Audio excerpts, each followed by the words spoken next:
Okay. So, like I said, we're going to be dipping our toes here into calculus a little bit. All right, today. And this, so yes, it will be on the benchmark in a sense. Okay, so, like I said, for our benefit for this class, all right, the benchmark has in the past asked questions like what we did for the warm-up here, where we're simplifying a difference quotient like this. Okay, this difference quotient actually has a meaning behind it, and we're going to get into that today. And then there's also shortcuts to evaluating these difference quotients, and we'll get into that tomorrow. And so, in other words, the idea is to kind of help just give you another alternative to evaluating those difference quotients other than just the straightforward method. If you want to stick with the straightforward method after we go through today and tomorrow, then you're fine to do that. But yeah. Yes. Okay. So.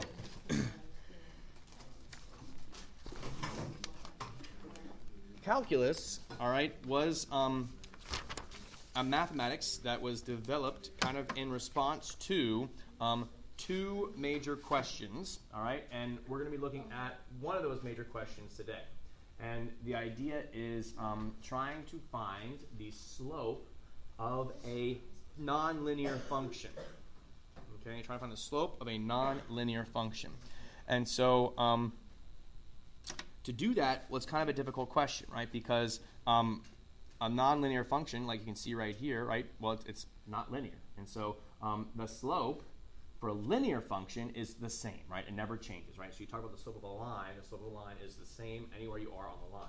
But here on a nonlinear function, what do you think we could say about the slope here? Will it always be the same? The answer is no, right? It's changing, okay? And so we're moving, as we move along this curve here, we're going to have different slopes. And in fact, at every instant, the slope will be slightly different than the slope, prior or prior to it or after it, I should say. Okay. And so, how do we find the slope? Well, in the past, how have we found the slope of something? What did we use? We used the slope formula, right? And so, the slope formula, and I'm going to put this over here, and maybe I should do a different color so it stands out. I don't want to have it bleed through, though. All right, I'll do it this way. So,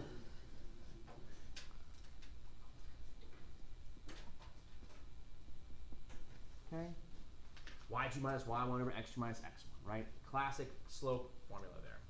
But the problem is we need 2 points to find the slope of something, right? But if we're trying to find the slope of this curve, right, well, we're going to need to find the slope at a single point, okay? A tangent, a point of, well, I guess a single point here. We'll call it the point of tangency, I guess, and stuff like that. And you'll see why it's called that in a second.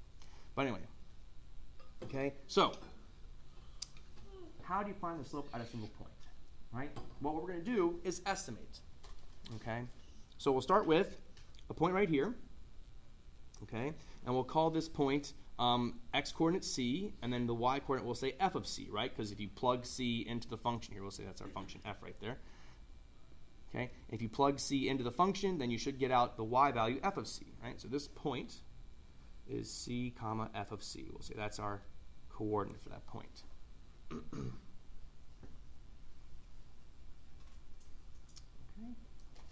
And then rather than trying to come up with some other coordinate here, we're going to be a little bit crafty in how we come up with this next point. We're going to go out a distance here, x.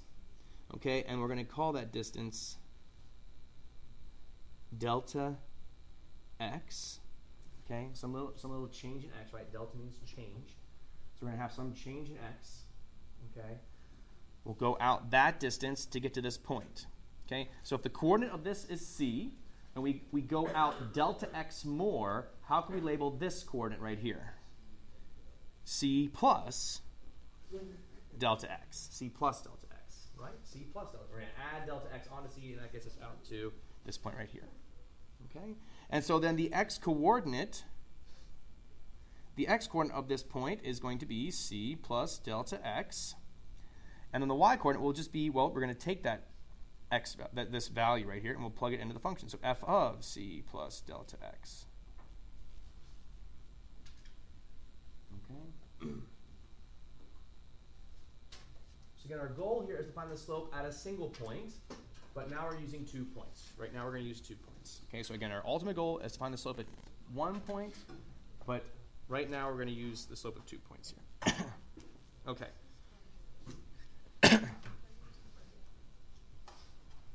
So, let me just draw this right here. Connect the dots.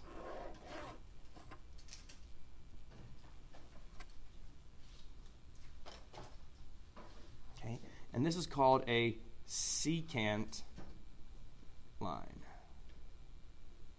Okay, secant line. A secant line is a line that intersects a curve or something like that at 2 points. Okay, you might remember that back from trigonometry, or not trigonometry, sorry, like geometry, I should say. When you talk about circles and stuff like that, right? A tangent line intersected your circle at exactly 1 point. A secant line was a line that intersected your circle at 2 points, right? So you can see why we call this a secant here. It's intersecting our curve at 2 points. Is it related to the secant trigonometric function? Yes, probably, but I'm not sure how. Okay, I'm not sure how. And I looked it up one time, and I couldn't make a lot of sense of it, so I was like, all right, great. Okay, but I'm sure it does. So anyway, so we have these 2 points. Let's go ahead and set up the slope formula for this then. So the slope here, well, our second y coordinate is going to be this right here. That's our f of c plus delta x minus our first y coordinate, which is f of c, over our second x coordinate there, c plus delta x, minus our first x coordinate there, c.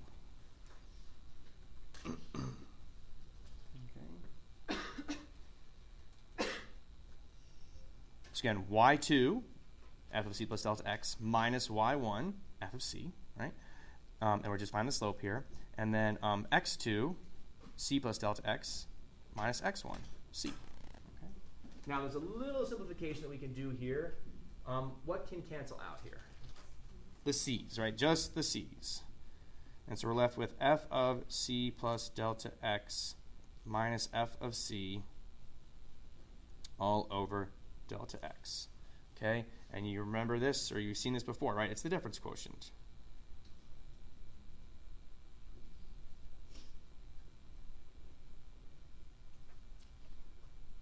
Okay, it is the difference quotient, right? So this is kind of like the derivation of the difference quotient, or where it comes from, right? It, bless you, naturally arises from our slope calculation, okay, for a generic kind of slope on a curve here. Okay, we're being very generic, right? Very general here. We're not, giving any specific x value here, okay? And the only specific thing about here is we're plugging that x value into our function, and there's just our matching y value. Likewise here, we're not really being very specific, right? We're relating it back to the original x coordinate, right? The original x coordinate c. We're just adding some delta x here. So our new x coordinate is that c plus delta x. And then again, our y value is just f of the x value there. So, what if we wanted to find the slope of the line at a single point, though, right? So there's the secant slope, but let's say we wanted to try and find the slope at a single point. So I'm going to skip this next section down here because I don't think it's necessary for what we want to look at today. So just flip over to the back. All right. And so I'm going to relabel everything here just because I had a lot of stuff going on up there. So again, we're going to go out some delta x. We'll do c plus the delta x there. Okay. And then this point here will be c f of c. And this point here will be c plus delta x, comma f of c plus delta x.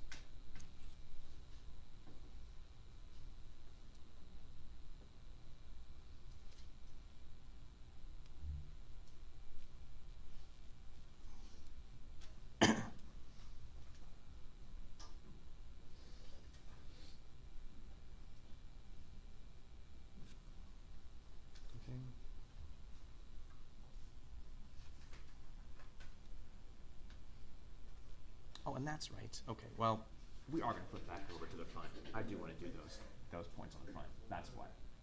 That's right. Okay. So sorry. Okay. So I do want to go back here to the front. I forgot why I want to do that. Okay. So yes, I do want to do this. Okay. My apologies there. Okay. So we're going to look at this little curve right here. We're going to actually calculate some of these slopes here, some of these secant slopes. Okay. So you'll see here that we're going to do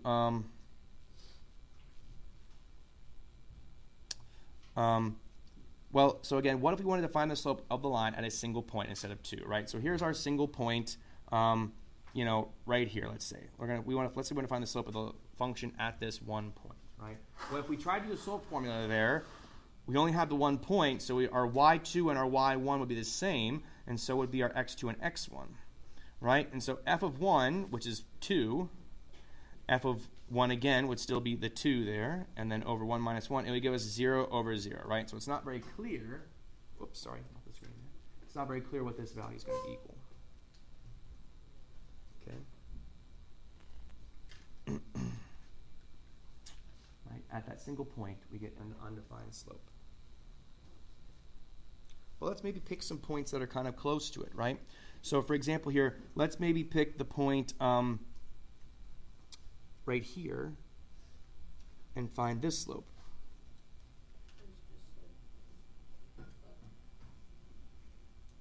Okay. So, right. So what's the slope of this secant line going to be? It's just 0, right? I mean, you can see it, right? It's horizontal, right? And you can tell that by the y value here being 2. Okay, and the y value here is also 2. So this would be 2 minus 2. And then 1 minus negative 1 is positive 2, right? Because you add, you know, minus negative, same thing as plus positive. So you get 0 over 2, which is just 0. Okay. Oops, keep going off the screen. There we go. Well, how can we get maybe a better approximation? Well, let's take this point here, okay, and let's move it a little bit closer to the single point slope that we want to find right here. So let's move our point up a little bit closer now, okay, and draw that secant line.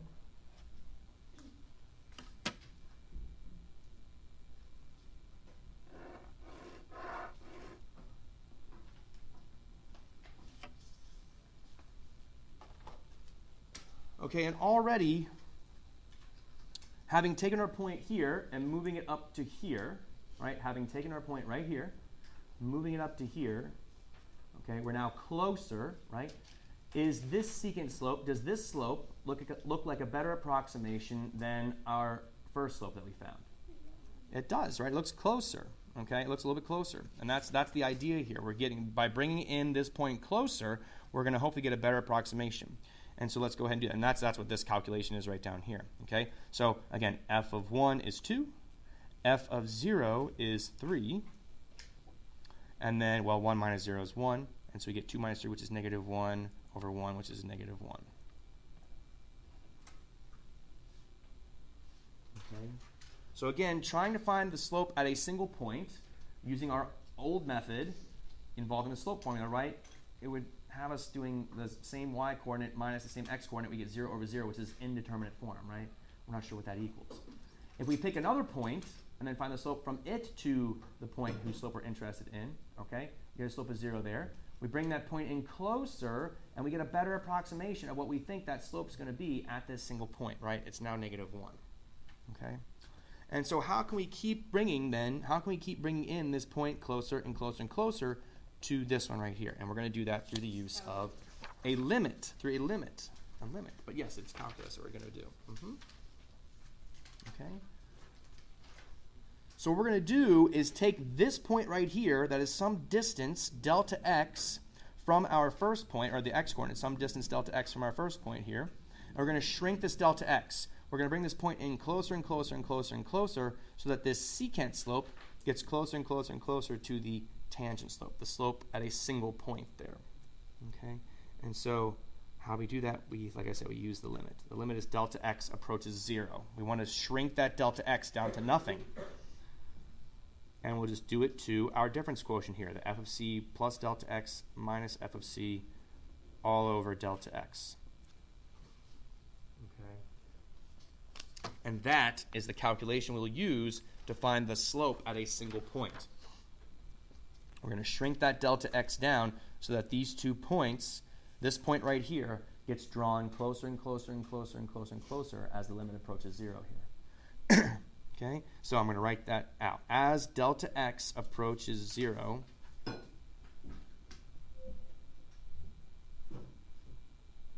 the second point, and I'll put c plus delta x comma f of c plus delta x,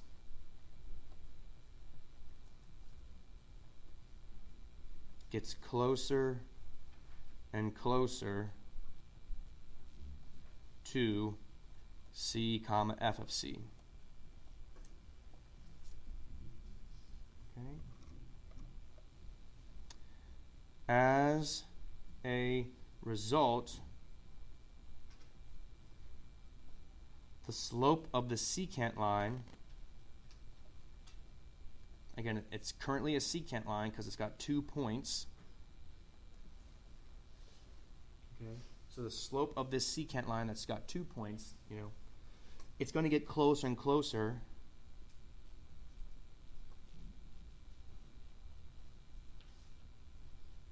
to the slope of the tangent line.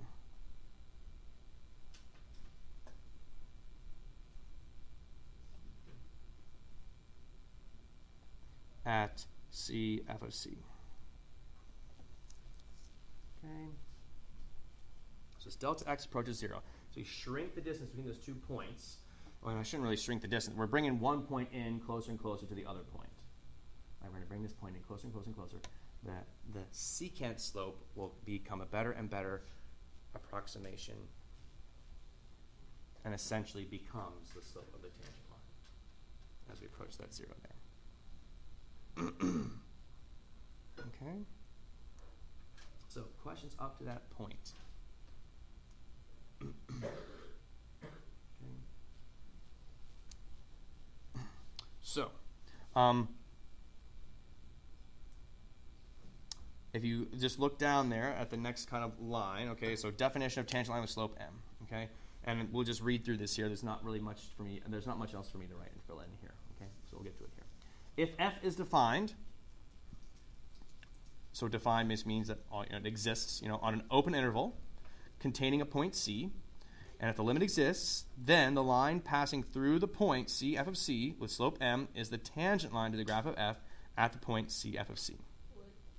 Okay, so this is just what the definition of the tangent line with the slope of m. Okay, so f is defined on an open interval containing a point c. All right, so open interval means like what we got right here, open interval. Okay, and if the limit exists, this limit that we talked about here, okay, then the line that passes through the point c f of c with slope of m, again that's the value we get from this, is the m is the slope here. So basically the line that goes through this point and has the slope that we get from doing this calculation, okay, that's called the tangent line, okay, to the graph of f at the point c f of c.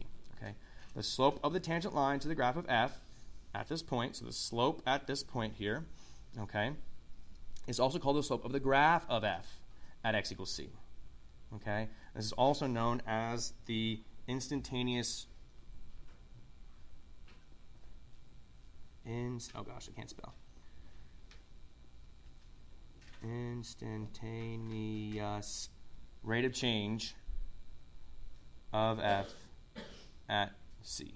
Okay, I know it says it's a period there, but that's really what we should say. So yes, question, Laura.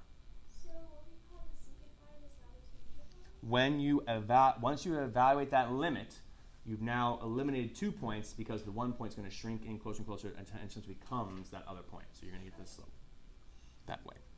So yes, the secant line kind of becomes the tangent line as we shrink and close that distance between the 2 points. Okay? So a lot of conceptual stuff going on there, all right?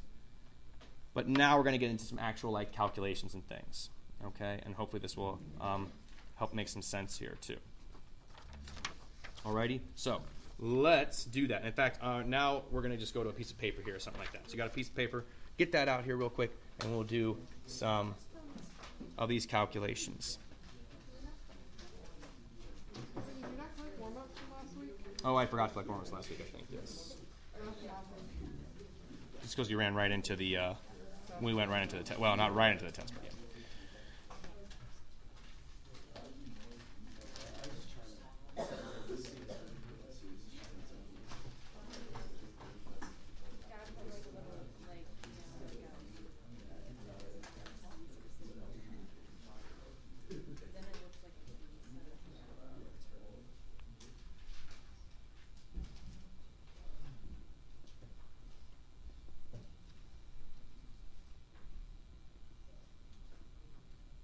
Okay, so we're going to find the slope of the tangent line to the graph of f of x equals 3x minus 1 at the point 2, 5.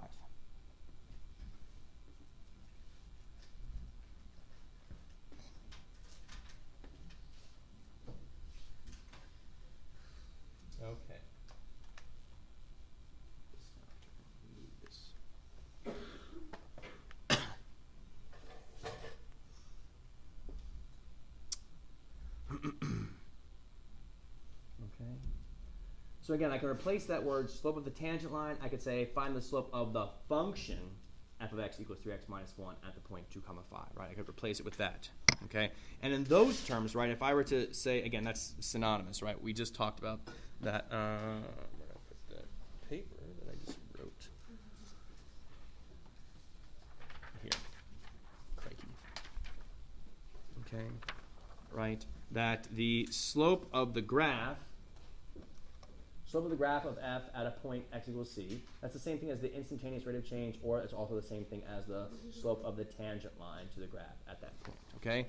So slope of the tangent line, slope of the function, and then also instantaneous rate of change of f at c, those all mean the same thing. Yeah?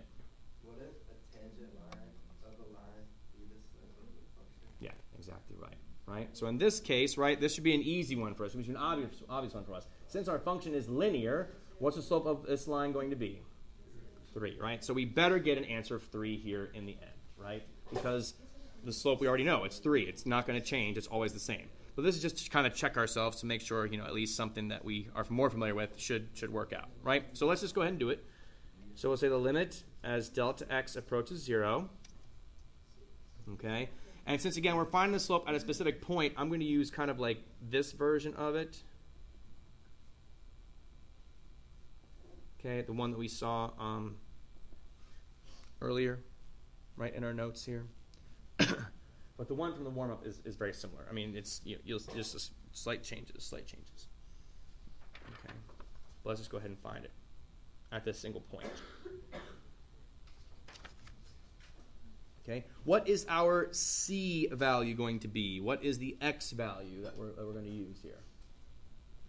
2, right? Yeah, that's the x coordinate right there. So it's the limit as delta x approaches 0 of really f of 2 plus delta x minus f of 2 over delta x, like that, right?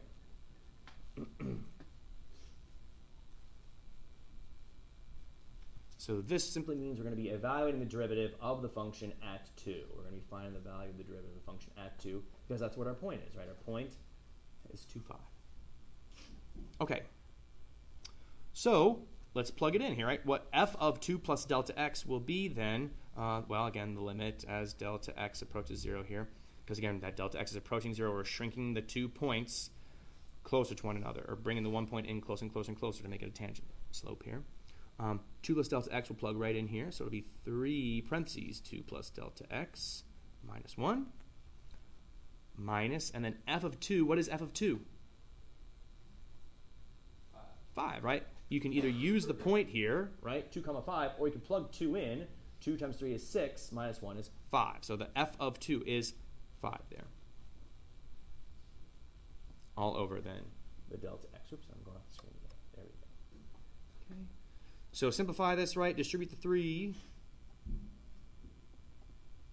So you get 6 plus 3 delta x minus 1 minus 5. Okay. All over delta x. Right? And the 6 and the 1 and the 5, what do? They all cancel, right? They eliminate completely. So we're left with 3 delta x over delta x.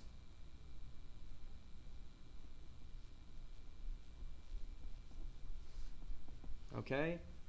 But what happens to those delta x's?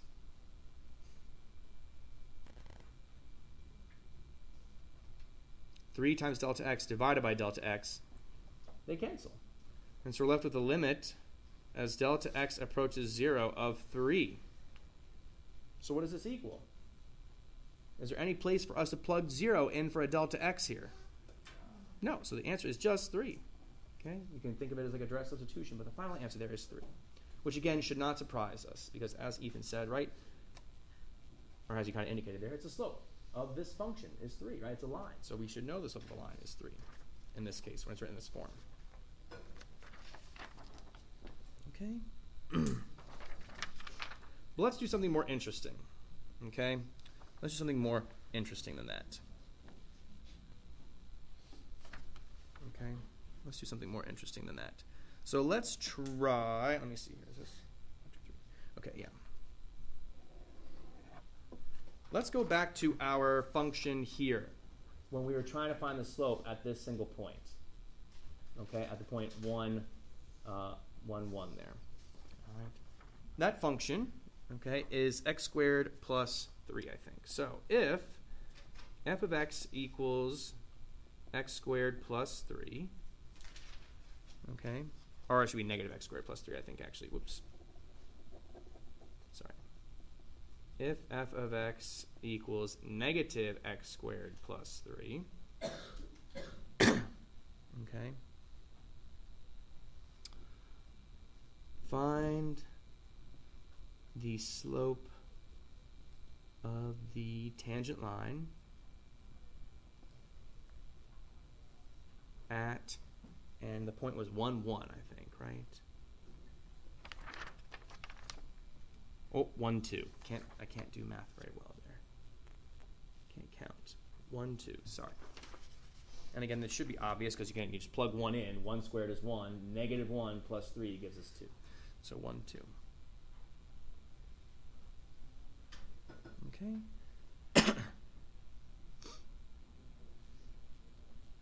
So let's set up our thing here. Again, we'll do, and if you permit me here, I'm just going to replace delta x's with h's. Okay, that's what we've been using, right? H, not delta x, but it doesn't matter what variable you use here. The delta x is there to kind of indicate we're going a distance x out, right? But you can also use this h's. So let's just say the limit is h approaches 0 instead here of f of c plus h minus f of c all over h, like that. Okay, so we're just going to replace the delta x's with the h's here. Okay, because that's what we're more familiar with, I think. Okay.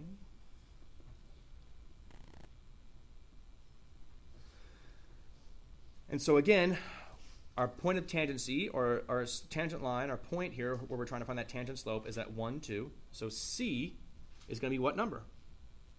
It's 1, right?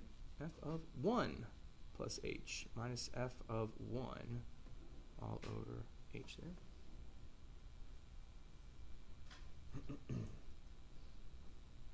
Okay.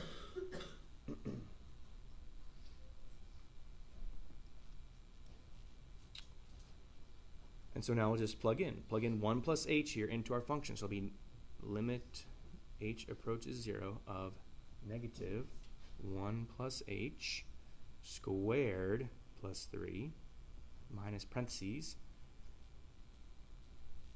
negative 1 squared plus 3.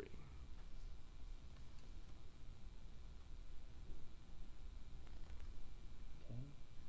So again, for the first one, f of 1 plus h, we plug 1 plus h in for the x here. So it'll be negative, and then parentheses 1 plus h squared plus 3. And then so we'll subtract then f of 1, and we'll plug 1 in, 1 squared, negative parentheses 1 squared plus 3, like that. Okay, so there's f of 1 right there, and there's f of 1 plus h right there. I'll put that all over h here. Okay, so we'll simplify this. 1 plus h quantity squared, we have to FOIL that out, right? So it'll be negative 1 plus 2h plus h squared plus 3 minus, and then let's see here, 1 squared is 1, negative 1 plus 3 will give us 2 all over h.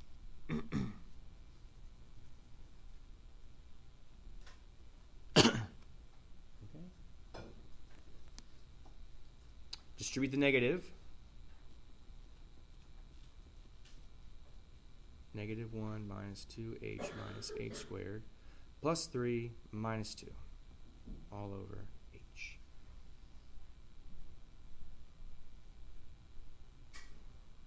Okay, and then some things cancel, right? So negative 1 plus 3 minus 2, what's that going to result in? 0, right? Negative 1 plus 3 is 2. Minus 2 is going to give us 0. So the negative 1, the plus 3, and the minus 2 all cancel.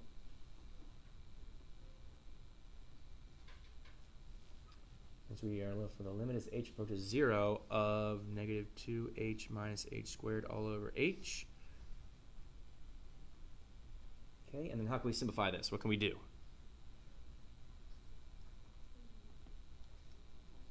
Factor an h out of the numerator, right?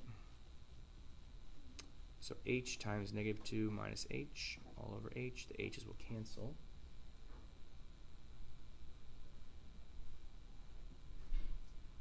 Okay. And so let's see here. I have limit as h approaches 0 of negative 2 minus h. Now we can direct substitute in 0 here, so we get the answer of negative 2.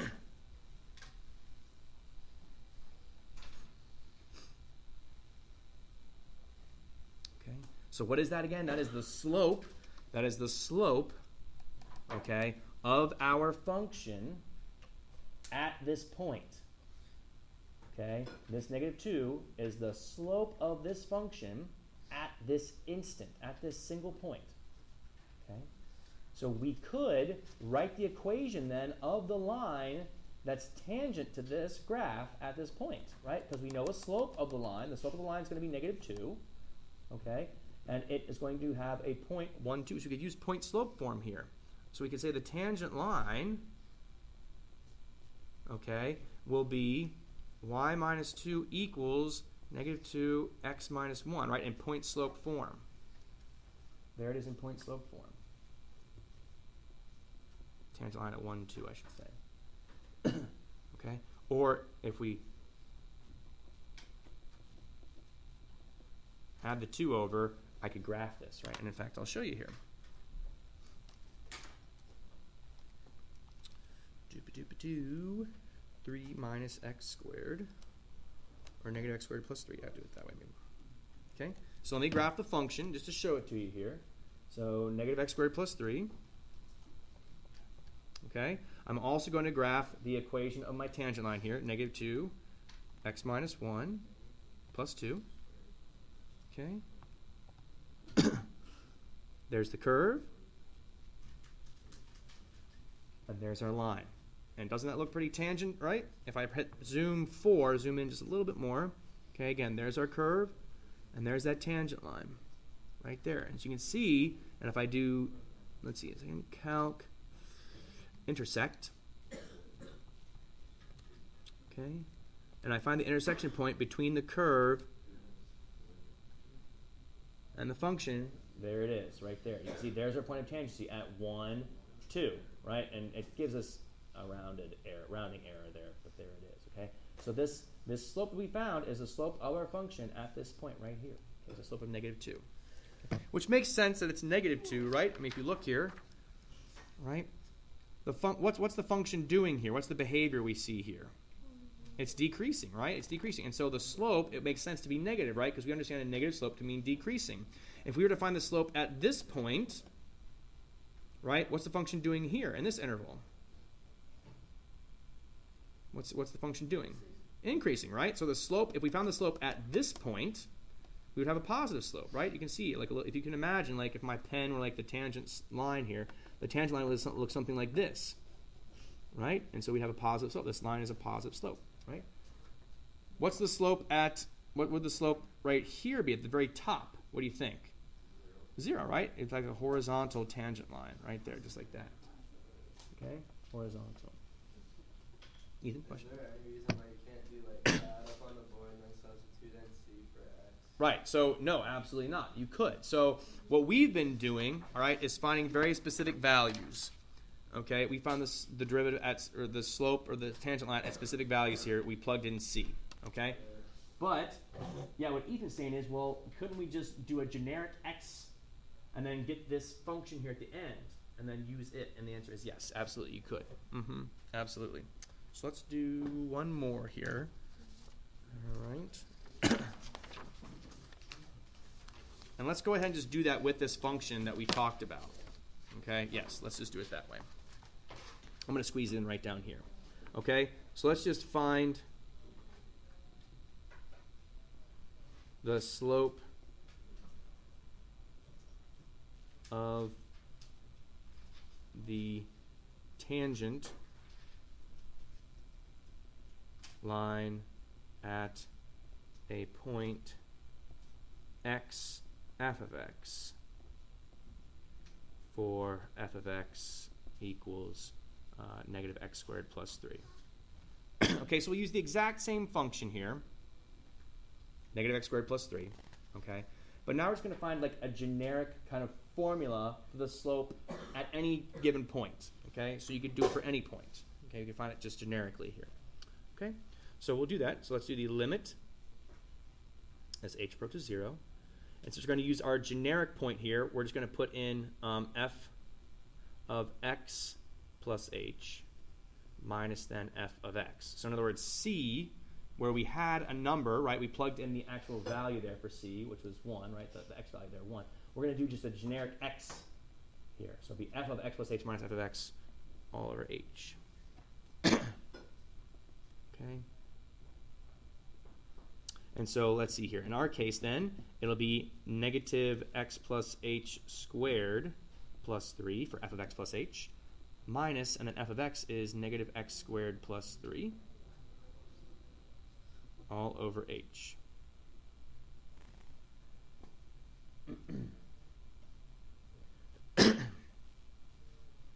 Right.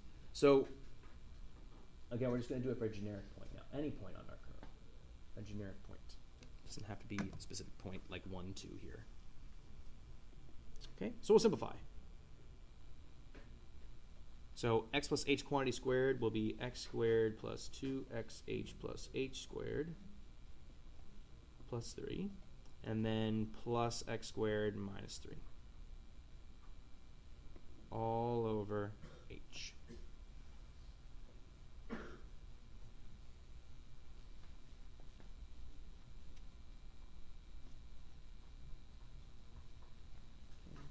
We'll distribute that minus sign through here.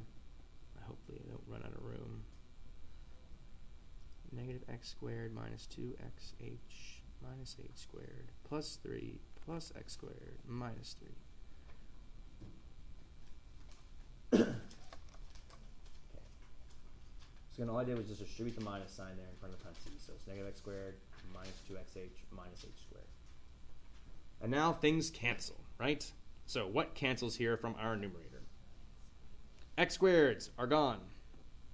Anything else? The 3's. Plus 3 minus 3. Gone. So then we have negative 2xh minus h squared all over h. And to simplify this, what can we do? Factor out a what from the numerator? An h, right? So we have h, parentheses, negative 2x minus h all over h. H is canceled, and we're left with a limit as h approaches 0 of negative 2x minus h. And finally now, what can we put in for h? 0. And so we're left with negative 2x at the very end. So what does this mean? Right? What does this mean? This means, right, that the slope of our function, when our function is equal to negative x squared plus 3, okay, so the slope of this function anywhere on this function, so the slope at any point on this function will always be negative 2 times the x coordinate of that point on the function, okay, right? So earlier, when we found the slope of the function at the point 1, 2, right, so earlier when we found the slope of this function, the same function, right, negative x squared plus 3, when we found the slope at the point 1, 2, we could have just taken our x value of 1 there and multiplied it by negative 2, right? Negative 2 times x, negative 2 times 1 would give us negative 2, and that's what we get right there. Okay? And in fact, this is the typical way that we go about finding the slope of a function at a particular point. We find kind of like the general derivative here, right? Or the kind of the general derivative just with an x in it. And then we plug in our x coordinate here, okay, for whatever point you want to find. And that'll give you the slope at that particular point. Okay? Question? How is this one different from the last one? So great question, right? What is different about this? The difference is that the point here was a generic point, like not a specific point. We were just going to say for any point on this function, what would the value of the slope be? Or what would the derivative be? The derivative would be always this. Whereas before, Jenna, we had the specific point 1, 2, and so that found us a specific value of the slope, -2, for that one point. This allows us to find the slope at any point now, whatever x value it is. Okay? So, any other questions on that?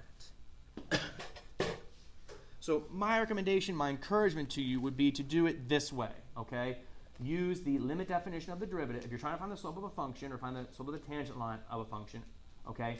Even if you're given the point, I recommend finding the generic derivative first so that it has some x's in it, potentially, right?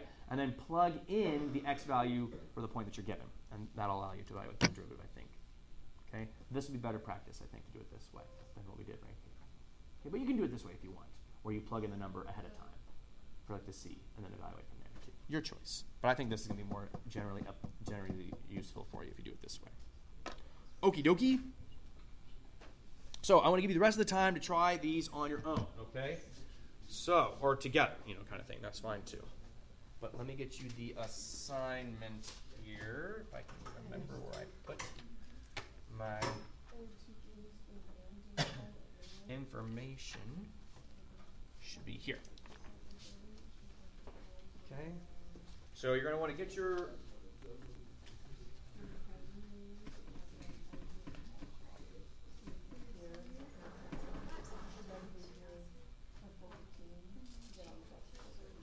so page 878, numbers 9 to 15 odd. Okay, page 878, numbers 9 to 15 odd. Yes. Okay.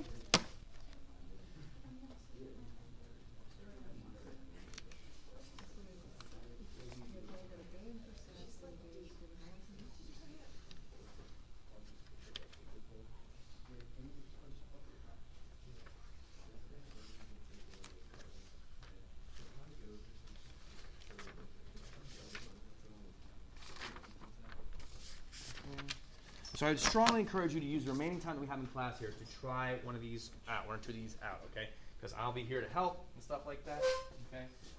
I've got a spare book right here.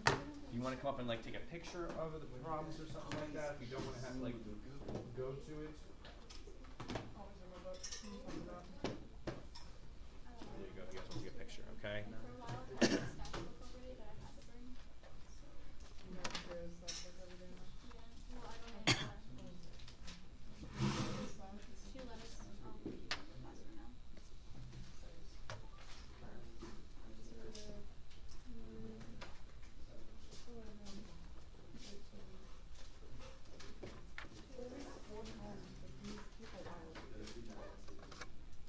Yes, there are only 4, but they can take some time. They take up some space too. So.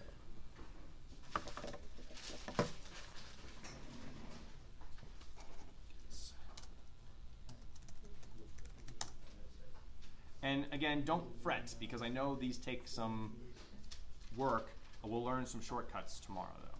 So we just use the normal